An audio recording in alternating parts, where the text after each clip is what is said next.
Welcome again, ladies and gents, to another earth-shattering smackdown on Grudge Match, the show where characters who we will likely never see collide in real continuity, they're given the chance to slug it out for total domination.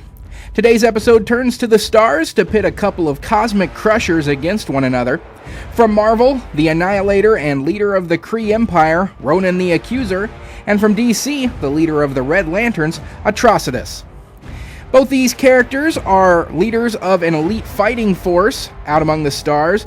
Both of these characters are really tough in their own right, but both rely on cosmically powered weapons to increase their powers even more and put them on the same level as some of the heaviest hitters in their respective universes.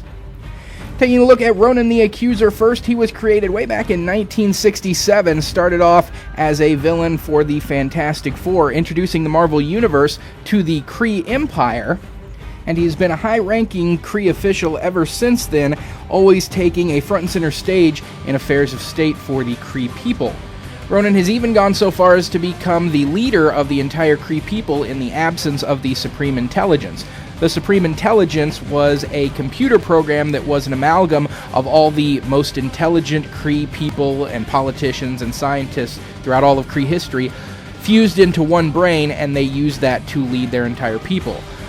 Once it died and was no longer able to rule the Empire, Ronan was the one who took over leading the entire Empire.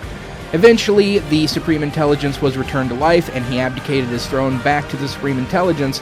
But then, in the recent Infinity series, the Supreme Intelligence betrayed the Kree people, and Ronan rose up against it, and has once again returned to the rulership of the entire Kree Empire. He is a member of the elite class of warriors known as the Accusers, and he is the head of that order. The Accusers function as prosecution, judge, and jury, and ultimately executioners of races, planets, and individual beings who have committed offenses against the Kree Empire. Now, in order to help them in this task, they are granted a number of physiological enhancements and specific weaponry. The Accusers are granted specialized armor and cybernetic enhancements which increase their strength and durability, but their primary weapon and most potent weapon is the universal weapon that they all carry, and Ronan, being the head of the Accusers, has the most powerful of the universal weapons. It takes the form of a cosmic energy manipulating hammer. The universal weapon manipulates cosmic energy at a massive scale to a variety of different effects to increase the basic physical attributes of the wielder, making them stronger and more durable. It can be used to achieve flight, energy projection, matter manipulation, and very powerful force fields as well. So this allows Ronan the Accuser to fight on the same level of some of the most powerful cosmic beings in the Marvel Universe, which is why he was, for a time, on a team of universal responders alongside Gladiator and the Silver Surfer, Beta Ray Bill, and several others. Atrocitus, created in 2008, is an ancient creature who has a deep-seated hatred against the Guardians of the Universe, who are in charge of the Green Lanterns. Back before the Green Lantern Corps was established and the Guardians of the Universe used the Manhunter robots as their shock troops, they revolted against the Guardians' control and destroyed an entire sector of the galaxy. That happened to be Atrocitus' home sector. He is the last surviving member of his people, and he figured out how to use his rage and certain blood magics to tap into the power of rage of the emotional spectrum, the power of red in the universal spectrum of emotion. And this allowed him to create a Red Lantern energy battery and start forging Red Lantern rings, and he became the first and leader of the Red Lantern Corps. Now, the Red Lanterns have a lot in common with the much more notable Green Lanterns, such as having a power ring that allows them to create force fields, energy blasts, energy constructs of hard light, but they have some additional powers as well. The Red Lanterns have all the blood in their body replaced by acidic red napalm that is created from the rage and energy of the rings. They can then vomit out this energy from their mouths, and it can burn through virtually any energy constructs that they fall upon, which is why they're so dangerous to Green Lanterns out in space. They can vomit this napalm onto them, it'll burn through their force fields and leave them exposed to the rigors of space. They also don't run out of energy the same way Green Lantern rings do.